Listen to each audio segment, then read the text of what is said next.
Trees are important to us.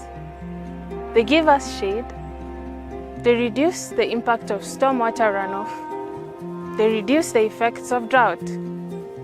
But what happens when you cut a tree like this here? Join me as we get to learn more about Ngong Road Forest and the challenges they are facing.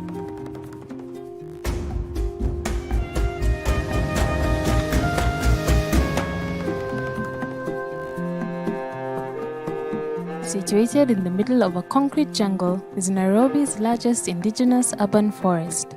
Ngong Road Forest, found between latitudes 1 degree and 19 minutes south, longitudes 36 degrees and 45 minutes north, is crossed by Ngong Road and Southern Bypass, separating the forest into 5 sections. Ngong Road Forest is a very precious and unique forest.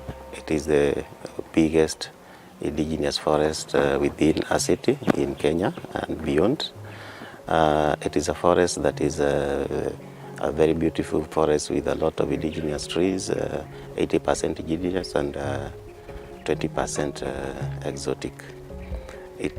I say it is the biggest indigenous forest within the city because as you look around the forest, we have some of the biggest natural green habitats that are left within the city.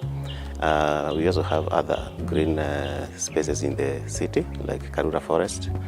We have the Arboretum, we have the City Park, and also we have the Nairobi National Park. But Ngong Road Forest is the biggest intact indigenous forest within the city.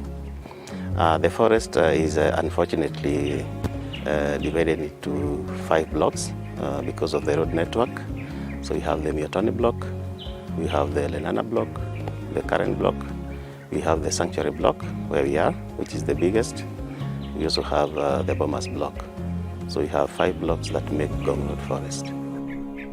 Currently, only 1,224 hectares remain.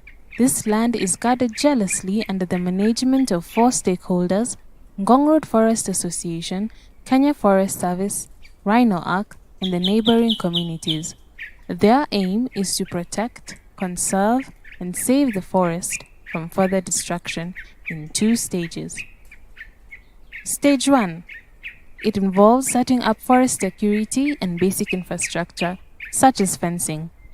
Stage 2 involves setting up sustainable community and visitor activities that promote environmental conservation, community engagement and employment, education, as well as recreation.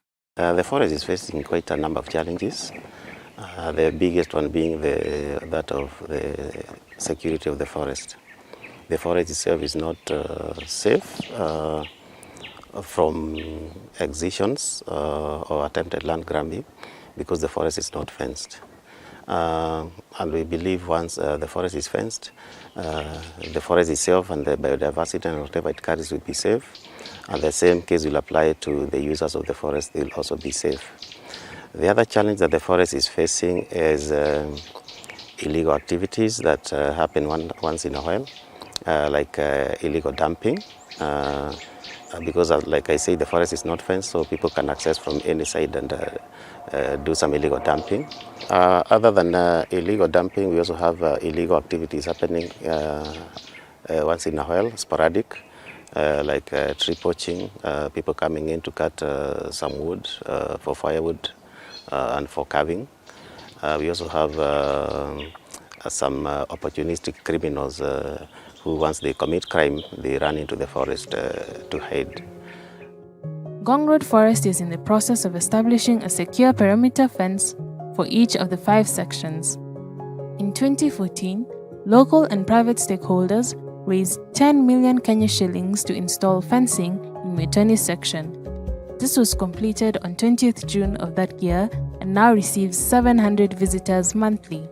Currently, we managed to fence the first block, Miotoni block, which is the smallest. We still have 4 blocks to go. It's quite a huge task, quite a budget.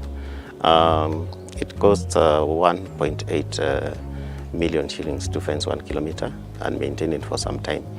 Because a fence is as good as it is maintained. So there is a budget for the fencing, and this is also the budget for the maintenance. So we have managed to do the first block, which is doing very well, and it is open to the public. It's now up and running. We have the 4 blocks that are remaining. We have started a fundraising campaign to raise funds for the rest of the forest. And we believe once the forest is fenced, we'll have more people coming in, more uses for the forest. We'll be able to raise funds now to fence the entire forest. All the blocks will be fenced. Local residents also help in contributing to security efforts through planting of 50,000 indigenous trees since 2003. So far, like I mentioned, we have the first block fenced, so we have the other 4. And we've so far managed to get some little funding from activities, events we held. We had an event with the Green Spoon, and they managed to raise 200,000. And we also had a donation, more like a compensation from the Water Works Development Agency. It's an agency that is developing a sewer through the forest. And one of the things that we discussed with them is that they have to donate towards the protection of the entire forest. And we are hopefully going to be, within a short time, we are going to be able to fence at least the sanctuary block, which is the biggest and maybe the most unique of all the blocks.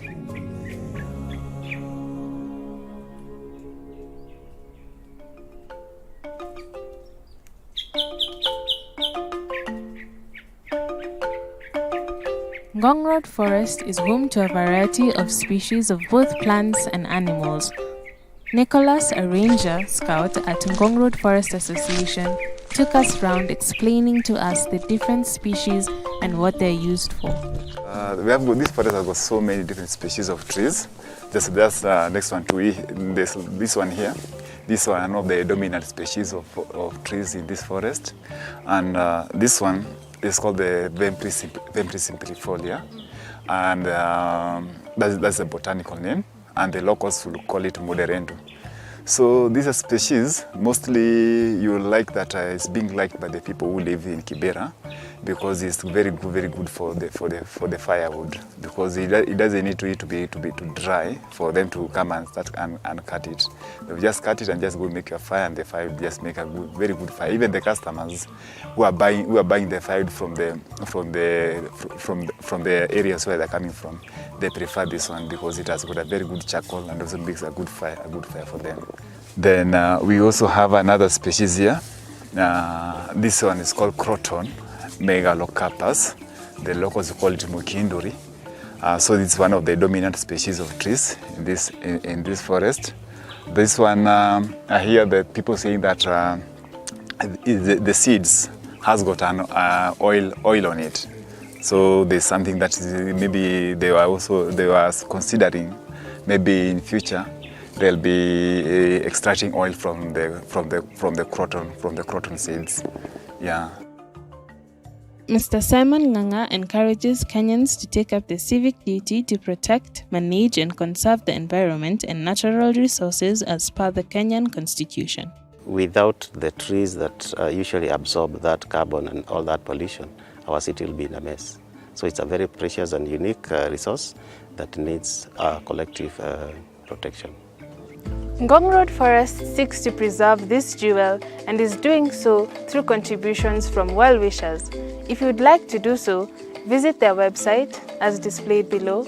Let's help a community fence a forest. I am Daisy Love Kirote, reporting for Hope TV.